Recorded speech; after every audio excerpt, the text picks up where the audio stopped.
Finally guys, nakita na rin nating mga fans ang domain expansion ni Yuta sa kanyang ongoing na laban kay Sukuna. And kung hindi 100% ibibigay ni Yuta, malaking kamalian iyon. Pero sapat naman na matalino siya para malaman na kailangan niyang ilabas ang lahat ng kanyang makakaya. Lalo na at naniniwala siya na siya ang may kasalanan sa bawat pangunahing pagkamatay ng mga karakter na nangyari sa nakalipas na chapter. And dahil dito, plano niyang tapusin ang lahat sa kanyang sariling domain. Pero bago tayo magpatuloy, make sure muna ay nakasubscribe kayo and i-click mo na yung bell button para update kayo sa mga videos na i-upload natin kagaya nito. Without further ado, let's get into it.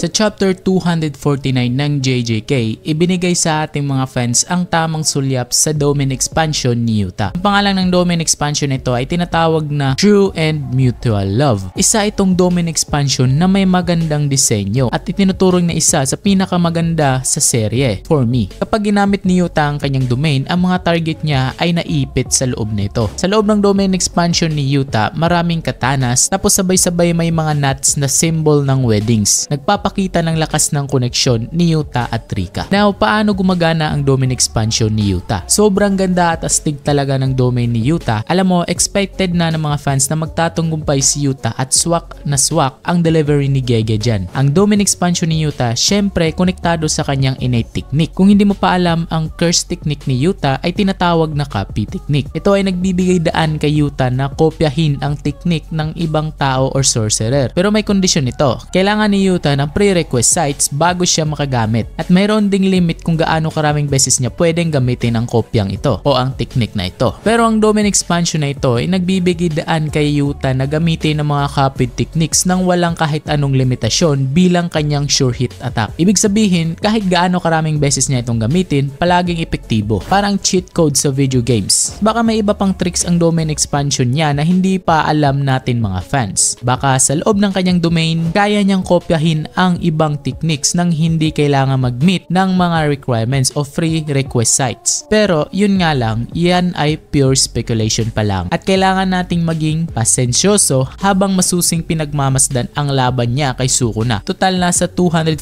chapter pa naman tayo at marami pang mangyayari sa susunod na chapter. Now, gaano nakalakas si Yuta with his domain? Kung tutuusin, dahil sa kanyang domain expansion, maliwanag na isa si Yuta sa pinakamalakas sa mundo ng JJK. Syempre, palaging naniniwala mga fans na pangalawang pinakamalakas na sorcerer siya matapos kay Gojo or even mas malakas pa kay Gojo if ever may ma-awaken siya na power. And lalo nga niyang napatibay ang posisyon niya for this chapter. Si Yuta ay may domain expansion na sobrang lakas dahil sa kanyang malalim na cursed energy reserve. Maaaring gamitin niya ang domain expansion niya ng ilang ulit. At sa loob pa ng kanyang sariling domain, maaari niyang gamitin mga copied techniques kahit gaano karaming beses niya gustuhin. Mahusay din ang kanyang control sa reverse curse technique at kasama niya si Rika. Sa lahat ng ito, kita mo kung gaano kalakas si Yuta. Kahit si Sukuna ay nahihirapan labanan siya sa JJK chapter 249. Kahit gumamit ito ng wicker basket para maprotektahan ang sarili mula sa sure hit attack bilang anti-domain technique, hindi ito naging epektibo. Salamat sa Sky Manipulation, Thin Icebreaker technique ni Yuta. Nagpapahintulot nitong manipulahin ang spasyo mismo at makapagbigay ng malakas na saksak kay Sukuna. Kahit gumamit ito ng wicker basket technique, sa kasalukuyan, nasa delikadong sitwasyon si Sukuna at hindi niya kayang depensahan ang sarili laban sa atake ni Yuta. Maliwanag na napatunayan na ni Yuta ang kanyang sarili bilang isa sa pinakamalakas sa mundo ng JJK. Kapag pinagsama mo pa ang kanyang kapangyarihan at kay Rika, makikita mo kahit ang King of Curses ay napipilitang mag-retreat sa laban na ito. Sa ngayon, tila'y isang maliit na sulya pa lang ang nakita nating mga fans sa domain expansion ni Yuta. Mayroon pang ibang aabangan ng mga fans mula sa domain expansion na isang kamanghamanghang pagtatanghal mula kay Yuta sa mga susunod na chapter. At tiyak na magiging kahanga-hanga ang kanyang tunay na lakas habang ang serye ay papalapit na sa kanyang dulo or malapit na mag-end. Yan ang pasilip si domain expansion ni Yuta mga ka-anime. Astig, diba? Exciting ang mga susunod na chapter kaya abangan natin kung paano matatapos ang laban ni Yuta. Kung nagustuhan mo to, don't forget to like at mag-subscribe para sa iba pang anime analysis. Maraming salamat mga ka-anime. Sa susunod na episode ulit,